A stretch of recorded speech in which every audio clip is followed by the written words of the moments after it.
जुलाई 2025 में एक supreme court ने सुखदेव साहा बनाम आंध्र प्रदेश राज्य के मामले में एक फैसला सुनाया। अब समझते हैं कि यह फैसला क्या है और यह मामला क्या है।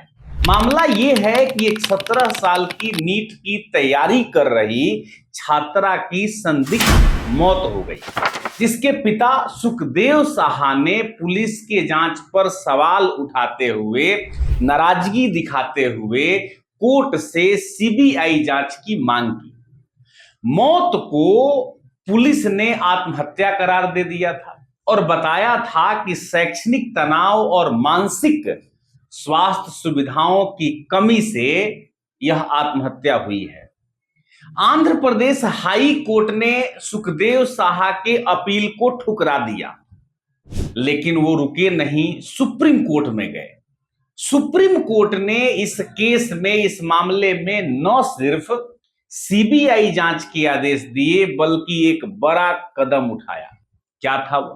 कोर्ट ने कहा कि मानसिक स्वास्थ्य हमारे संविधान के आर्टिकल 21 के तहत जीवन जीने के अधिकार का एक अहम हिस्सा है। ये बहुत बड़ी बात है।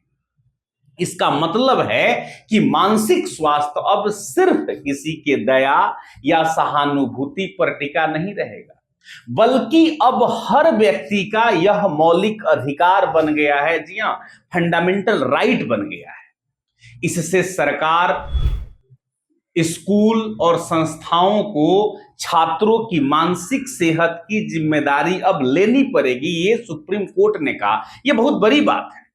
इसके साथ ही कोर्ट ने साहा गाइडलाइंस भी कुछ जारी किया, जिसकी संख्या 15 रही, मतलब 15 निर्देश इसमें शामिल किए गए, जो शैक्षणिक संस्थानों, स्कूल, कॉलेज, कोचिंग सेंटरों पर बिल्कुल बाध्यकारी होगा, उन्हें यह मानना होगा।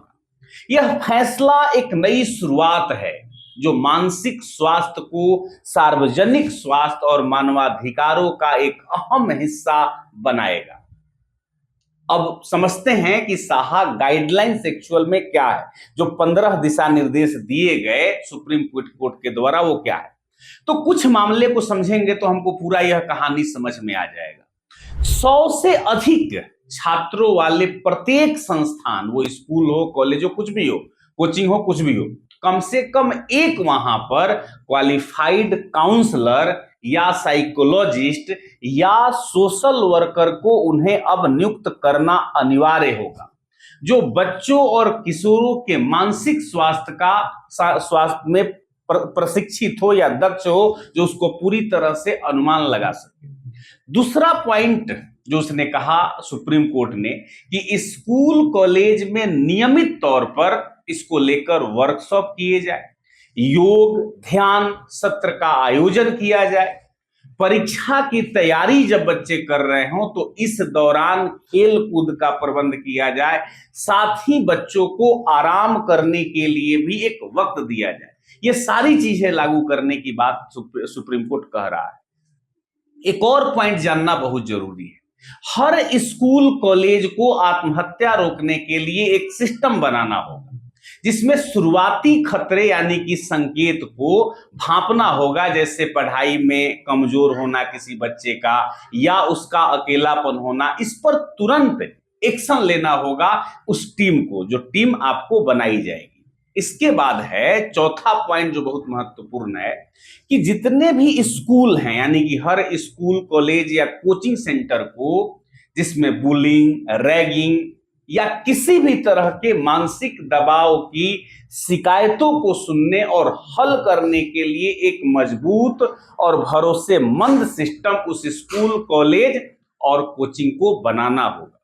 इस सिस्टम में छात्र अपनी समस्याएं बिना डरे बता सकेंगे और उनकी शिकायतों पर तुरंत और निष्पक्ष कार्रवाई करने की व्यवस्था की जाए, ताकि ऐसी घटनाएं कम हो सके और छात्रों का मानसिक स्वास्थ्य सुरक्षित रह सके। पांचवा पॉइंट यह है कि हर स्कूल, कॉलेज और कोचिंग सेंटर में शिक्षकों, वार्डन और अन्य जो वहां के स्टाफ होते हैं, उन्हें मानसिक स्वास्थ्य का प्रशिक्षण लेना बहुत जरूरी होगा।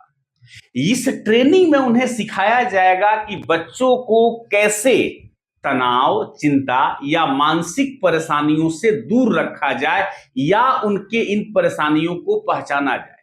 कैसे पहचानेंगे वो? जैसे कि कोई बच्चा उदास है, अकेला रहता है या पढ़ाई में धीरे धीरे कमजोर हो रहा है। साथ ही उन्हें यह भी बताया जाएगा कि ऐसी स्थिति में बच्चों की वो मदद कैसे करेंगे जब वो पहचान लेंगे। जैसा कि बच्चों से बातचीत करना एक बेहतर ऑप्शन है, बातचीत करेंगे तो बहुत कुछ पता लगेगा। सही उन्हें सलाह देना, जरूरत पड़ने पर काउंसलर के पास ले जाकर उस बच्चे का मदद करना। यह ट्रेनिंग स्टाफ्स की, टीचर की इसलिए जरूरी है ताकि स्कूल का माहौल बच्चों के लिए सुरक्षित और सहायक हो सके। यह उनकी मानसिक सेहत की काफी रक्षा कर सकेगा, इसलिए यह सुप्रीम कोर्ट ने दिशा निर्देश दिया है। बहुत सख्त तरीके से सुप्रीम कोर्ट ने यह भी कहा है कि संविधान के आर्टिकल 32 और आर्टिकल 141 के तहत यह बाध्यकारी होगा हर एक स्कूल में या हर एक केंद्र में जहां 100 से अधिक बच्चे पढ़ते हैं, लागू करने में। इस फैसले ने ये सुप्रीम कोर्ट का फैसला है, इस फैसले ने केंद्र और जो राज्य सरकारें हैं उन पर मानसिक स्वास्थ्य सेवाओं को मजबूत करने का एक दबाव बना दिया है। ऐसे भी अगर भारत में मानसिक स्वास्थ्य की सेवाओं को देखा जाए तो वो काफी चिंताजनक है। WHO कहता है, यानी कि विश्व स्वास्थ्य संगठन कहता है कि भारत में प्रति 1 लाख लोग पर मात्र 0.75 साइकेट्रिस्ट है। मतलब 1 लाख लोगों पर एक भी ठीक से नहीं है, जबकि वैश्विक औसत ये है कि 1 लाख पर 4 साइकेट्रिस्ट हैं। तो हम सोचिए कितने पीछे हैं। इन सारे चीजों से एक प्रश्न भी उठता है। प्रश्न ये है कि शैक्षणिक दबाव से आत्महत्या कैसे होता है, ये समझना बहुत जरूरी है हर एक पेरेंट्स के लिए, बच्चों के लिए, जो तैयारी कर रहे हैं उनके लिए। भारत की शिक्षा प्रणाली अपनी कठोर और प्रतिस्पर्धी यानी कि कंपटीटर नेचर के लिए, प्रकृति के लिए जानी जाती है। हम शुरू से ही IIT, नीट, UPSC जैसे परीक्षाएं लाखों युवाओं के सपने बन जाते हैं, लेकिन सीमित सीट के कारण यह प्रतिस्पर्धा अक्सर मानसिक दबाव का कारण बन जाता है। कोटा में एक घटना हुआ जो भारत के कोचिंग का हब माना जाता था या माना जाता है। इसका सबसे बड़ा यह उदाहरण है कि 2023 में कोटा में 29 छात्रों ने आत्महत्या कर ली, जो कि एक भयावह आंकड़ा है। ये छात्र 16 से 18 घंटे की पढ़ाई करते हैं बिना किसी रिक्रिएशन या भावनात्मक समर्थन के। सोचिए आंतरिक दर्द उनकी कितनी होगी और मानसिक रूप से कमजोर होने का ये कितना बड़ा व्यवस्था बन सकता है। दूसरा बात आता है, जो प्रश्न है कि शैक्षणिक दबाव के कारण भी क्या है, शैक्षणिक दबाव इतना क्यों है। तो इसके कुछ आंसर हैं जो आपसे और हमसे भी जुड़े हुए हैं। सबसे बड़ी बात जो आपने भी झेला है, हमने भी झेला है, परीक्षा का डर। असफलता का मतलब सिर्फ 1 साल के मेहनत बर्बाद नहीं होना है जो बच्चे सोचते हैं, बल्कि परिवारों के उम्मीदों का टूटना और सामाजिक अपमान भी है। मिडिल क्लास परिवारों में एक समस्या और है, और वो है लोग क्या कहेंगे। इसका डर इतना हावी रहता है कि बच्चा इसके बियॉन्ड भी सोच लेता है। दूसरी बड़ी बात है परिवार और समाज का एक मजबूत दबाव। एक सर्वे में पाया गया है कि 61% IIT छात्रों ने शैक्षणिक तनाव को आत्महत्या का सबसे प्रमुख कारण माना है। महत्वपूर्ण बात एक और है कि सामाजिक कलंक, मानसिक स्वास्थ्य को कमजोरी मानने की वजह से छात्र मदद मांगने से भी डरते हैं। IC3 इंस्टीट्यूट की एक रिपोर्ट के अनुसार छात्र के आत्महत्याओं का दर सालाना 4% की रेशियो से बढ़ रहा है, जबकि कुल आत्महत्याओं के दर की अगर बात करें तो वो मात्र 2% की दर से बढ़ रही है। तो सीधा 2 गुना मामला है छात्रों को लेकर, जो छात्रों की मृत्यु दर बढ़ रही है, आत्महत्या बढ़ रही है। यदि साहा गाइडलाइंस को या इस पूरे सिनेरियो में प्रभावी तरीके से लागू कर दिया गया तो यह भारत की शिक्षा प्रणाली को मानवीय पूरी तरह से बना सकता है। लेकिन जैसा कि महात्मा गांधी ने भी कहा कि राष्ट्र की महानता उसके सबसे कमजोर लोगों के साथ उसके व्यवहार से मापी जाती है।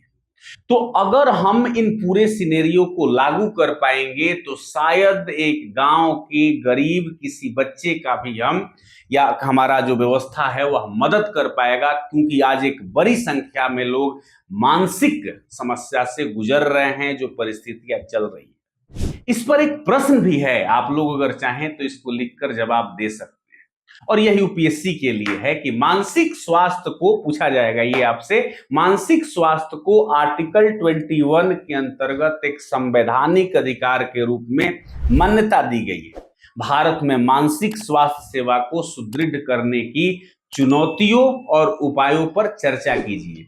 250 शब्द में लिखिएगा, और इसे अगर आप यूपीएससी एस्पिरेंट नहीं हैं, सुनिएगा जरूर, समझिएगा जरूर, और थोड़ा सोचकर थिंकिंग क्रिएशन के माध्यम से अपने को जवाब जरूर दीजिएगा। Thank you so much.